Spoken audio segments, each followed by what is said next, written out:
नमस्कार, सत श्री अकाल, अस्सलाम वालेकुम। मैं हूं रविंदर सिंह और आप देख रहे हैं हमारा चैनल प्रॉपर्टी अपडेट्स। और जीबीपी क्रेस्ट ये प्रोजेक्ट का नाम है। चंडीगढ़ से अगर हम लुधियाना की तरफ जाते हैं टोल आता है, तो जस्ट टोल से पहले राइट हैंड साइड पे प्रोजेक्ट है जीबीपी, मेन रोड पे। उसी के अंदर ही ये सारी कोठियाँ बनी हुई हैं और उसी के अंदर ही ये नॉर्थ फेसिंग कोठी है, 80 गज की, सिंगल स्टोरी है। तो आइए दिखाते हैं कि कैसे इसको बनाया गया है। बाहर इसके यहाँ वॉश बेसिन सिंक लगा दिया गया है, मशीन यहाँ पे आ जाएगी, विंडो ये है और इस तरफ एक वॉशरूम बनाया गया है और बाहर से सीढ़ी चढ़ाई गई है, टाइल यहाँ लगा दी गई है। आइए अंदर आपको चल के दिखाते हैं कि गेट से जब अंदर इंटर करेंगे तो ये छोटा सा हॉल है, क्योंकि 80 गज में जितना कुछ हो सकता है वो यहाँ किया गया है। छोटा सा हॉल है, इसको ड्राइंग रूम के तौर पे यूज़ कर सकते हैं। पंखा इस पे लगा हुआ है और साथ में इसका अटैच वॉशरूम है। यानी यहाँ मैक्सिमम स्टूडेंट रहते हैं, तो उनके हिसाब से ही इसको बनाया गया है रेंटल पर्पस के लिए। तो यहाँ किचन बना दी गई है, फैमिली भी रह सकती है। अगर फैमिली यहाँ रहेगी तो किचन ये यूज़ करेगी। इसमें आरओ और गीज़र ये लगा दिया गया है। कबर्ड्स नहीं बनाई गई हैं ओपन, क्योंकि स्टूडेंट्स ने इसको यूज़ करना था। तो यहाँ पे साथ में आप देखें एक बेड लगा दिया है, इसके अंदर पंखा भी है और एसी भी है। तो पीछे इसकी जो वॉशिंग एरिया है वो है और एक वॉशरूम है इसके साथ अटैच। तो ये दूसरे रूम का यहाँ से रास्ता है। तो एक वॉशरूम यहाँ पे जो है पीछे दोनों कमरों को अटैच कर दिया। तो ये वाला रूम भी आ गया, सेकंड रूम। और इसके साथ आपको इसके अंदर भी एसी लगा हुआ है और अलमीरा यहाँ रखी गई है, क्योंकि एसी और अलमीरा जो है आजकल बेसिक रिक्वायरमेंट है स्टूडेंट के लिए। तो बेड, कपड़े रखने के लिए अलमीरा और एसी और पंखा ये यहाँ पे लगा दिया है। और अंदर से रास्ता है पीछे वॉशरूम का। तो पीछे वाला वॉशरूम दोनों रूम्स को यूज़ कर सकते हैं। पर अगर ज़्यादा सुबह सुबह रश होता है तो दूसरा रूम भी हम यूज़ कर सकते हैं। अगर फैमिली ने रहना है तो फैमिली यहाँ पे किचन को अपने हिसाब से मॉडिफाई कर लेगी। ये छोटा सा फैमिली के लिए ड्राइंग एरिया बन गया और यहाँ पे एक एक्स्ट्रा वॉशरूम हो गया। तो 2 कमरे हैं, 2 वॉशरूम है, किचन है और छोटा सा ये हॉल है। अब ये ग्राउंड फ्लोर है और नॉर्थ फेसिंग है, 80 गज की कोठी है, सिंगल स्टोरी बनी हुई है। आप डबल स्टोरी बना सकते हैं, आप ट्रिपल स्टोरी बना सकते हैं, क्योंकि सामने जो कोठियाँ बनी हुई हैं वो ट्रिपल स्टोरी बनी है। यहाँ हर बंदे ने पीजी के लिए ही घर बनाए हैं, नीचे रह रहे हैं फैमिली वाले और ऊपर लोगों ने किराए पे दे रखे हैं। तो हिमाचल के, जम्मू के, पंजाब के, हरियाणा के, हर स्टेट के बंदे आपको यहाँ मिल जाएंगे और हर स्टेट का स्टूडेंट भी मिल जाएगा, इंटरनेशनल स्टूडेंट भी मिल जाएंगे। बहुत सी अदर कंट्री से, जैसे कीनिया से, युगांडा से, नैरोबी से, वहाँ से साउथ अफ्रीका से बहुत सारे स्टूडेंट यहाँ पे पढ़ने आते हैं चंडीगढ़ यूनिवर्सिटी में, बिकॉज यहाँ एजुकेशन की क्वालिटी उनकी कंट्री से मुकाबले बेटर है और प्राइस ठीक ठाक है। और किसी कंट्री, फॉरेन कंट्री से हम सबसे सस्ते हैं, इसलिए लोग यहाँ पे प्रेफर कर रहे हैं।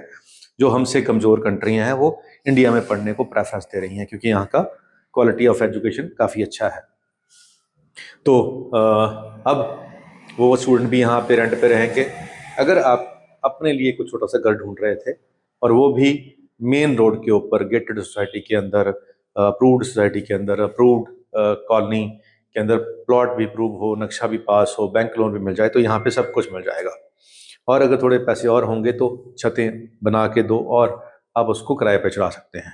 तो फिलहाल जो ओनर है इसके, वो 70 लाख रुपए इसकी डिमांड कर रहे हैं। बाकी ऑन टेबल बैठेंगे तो नेगोशिएशन होगी, क्योंकि हमारी कैलकुलेशन के हिसाब से कुछ और प्राइस होता है, लेकिन जो कई बार सेलर होता है उसके मन की इच्छा होती है कि जी मैं जो कह रहा हूँ आप वो कहें। तो चाहे मैं बहुत लॉजिक दूं कि जी इसका तो यहाँ ये प्लॉट का रेट है, ये कंस्ट्रक्शन का रेट है, वैसे वैसे करके, लेकिन बेचने वाला हमेशा कहता है जी मेरे को इतने पैसे चाहिए। तो आप जो मैं कह रहा हूँ वो आप प्लीज़ कोट करें, तो हम वही कोट कर रहे हैं। लेकिन हाँ, नेगोशिएशन हो जाएगी, बाकी हम करवा देंगे, ऐसी कोई बात नहीं है। और इसके आसपास प्लॉट भी अवेलेबल हैं, वो भी आपको दिखा देंगे। अगर आपको प्लॉट लेके खुद बनाना होगा तो वो भी बना सकते हैं। बना बनाया रेडी टू मूव में ये वाली चीज़ पड़ी हुई है। इसमें क्या है कि बैंक लोन आपको तुरंत मिल जाएगा, पोजीशन आपको तुरंत मिल जाएगी और फ्यूचर ऑप्शन के लिए छत आपके पास अवेलेबल है रेंटल के लिए। तो ये प्रपोजल रेंटल प्लस रहने के लिए, क्योंकि मेन रोड पे हाईवे बना हुआ है, अगर आप वहाँ से चढ़ोगे पुल तो सीधा चंडीगढ़ उतरोगे, चंडीगढ़ से चढ़ोगे तो सीधा यहाँ आओगे। और घर के आसपास यूनिवर्सिटी हैं, कॉलेज हैं, स्कूल हैं, मॉल हैं, सब कुछ है। तो बढ़िया लोकेशन है, प्राइस भी ठीक ठाक है। हम ये नहीं कहते कि प्राइस सस्ती है, प्राइस ठीक ठाक है, यानी मार्केट के हिसाब से देखा जाए तो एवरेज प्राइस एट पार ही है। तो बाकी किसी को ये सस्ता लग सकता है, किसी को ये महंगा लग सकता है। अब हमारे एक दर्शक सुबह आए, हमारे ही इलाके के हैं, तो उन्होंने मेरा ही कहा हुआ एक शेर सुनाया कि मेरे विच एक खामी है, मैं कुत्ते वेख के भजदा नहीं। तो बड़ा अच्छा लगा। और उन्होंने गड्ढे की एग्जाम्पल दी, गड्ढा लार नहीं होता, यानी जो मालवे के अंदर जो लोग रहते हैं, जो बुल कार्ट होता है उसके पीछे अगर आप लोड ज़्यादा देते होगे तो वो आगे से ऊपर उठ जाता है, तो उसको उलार कहते हैं कि गड्ढा उलार हो गया। तो मैंने कहा ये शब्द आजकल यहाँ पे लैंग्वेज की भाषा में ये नहीं आ रहे, और क्योंकि हम उस इलाके से हैं, मेरे इलाके से ही वो हैं, तो हमारा एक नेचर होती है हर इलाके के लोगों की। हमारे इलाके में लोग ज़्यादा खुल के हंसते हैं, खुश मिजाज लोग ज़्यादा हैं, हंसमुख ज़्यादा हैं। तो वो शहर के अंदर खुल के हंसने को बड़ा बुरा माना जाता है कि अब ऊँची ऊँची क्यों हंस रहे हैं। चाहे पार्क में जाके योगा करने में जोर की हंस लें, लेकिन बातचीत में जोर की नहीं हंसना, कमाल की बात है। तो चलिए एक ऐसा ही कुछ शेर आपको सुनाते हैं। खाली हत्थी जे तू आना है, फायदा तेरे आउण दा नहीं। खाली हत्थी जे तू आना है, फायदा तेरे आण दा नहीं। ते मैं तेरे पैरी पै जाना है, मैं तेरे पैरी पै जाना है, तू हाले मैनू जानदा नहीं।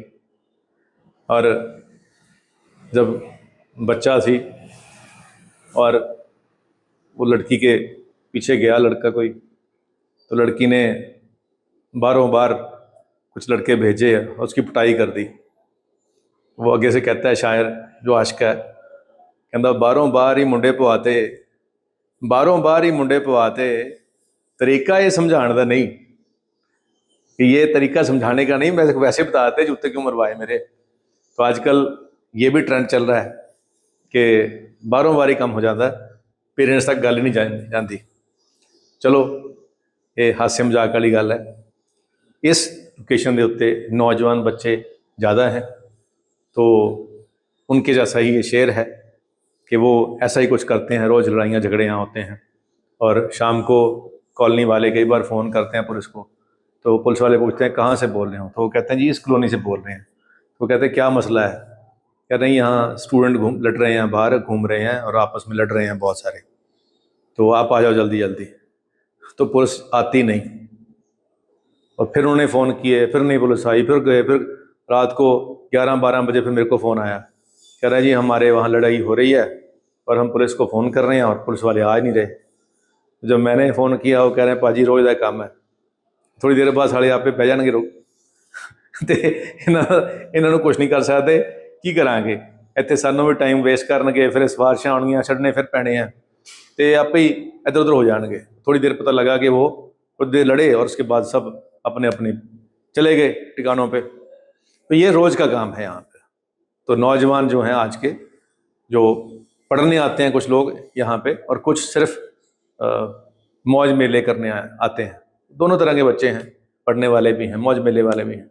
यहाँ पे आपको सब मिलेगा, एंटरटेनमेंट मिलेगा, जो कहते हैं कि लड़ाई झगड़े लाइव देखने को मिल जाएंगे, फिल्म में जाने की जरूरत नहीं है, लाइव मिल जाते हैं। तो आप बच के रहें उससे, जहाँ कोई लड़ रहे हों स्टूडेंट, उनके पास मत जाएं, क्योंकि कई बार नुकसान हो जाता है, कुछ छुड़ाने वाले के भी पड़ जाती हैं। तो मैं डरा नहीं रहा हूँ, मैं वैसे ही फैक्ट बता रहा हूँ कि इस इलाके में ये होता है। चलिए इस कोठी को लेने वाले जो लोग होंगे वो जब आएंगे इस कोठी को देखने के लिए, तो हम उनको इस कोठी के अलावा भी ऑप्शन दिखाएंगे, प्लॉट भी दिखाएंगे और भी बहुत चीज़ें दिखाएंगे, तो कुछ ना कुछ उनको समझ आ जाएगा। तो उम्मीद करते हैं वीडियो आपके काम की होगी। आज के लिए इतना ही, मिलते हैं अगली बार एक नई वीडियो में एक नई जानकारी के साथ। धन्यवाद।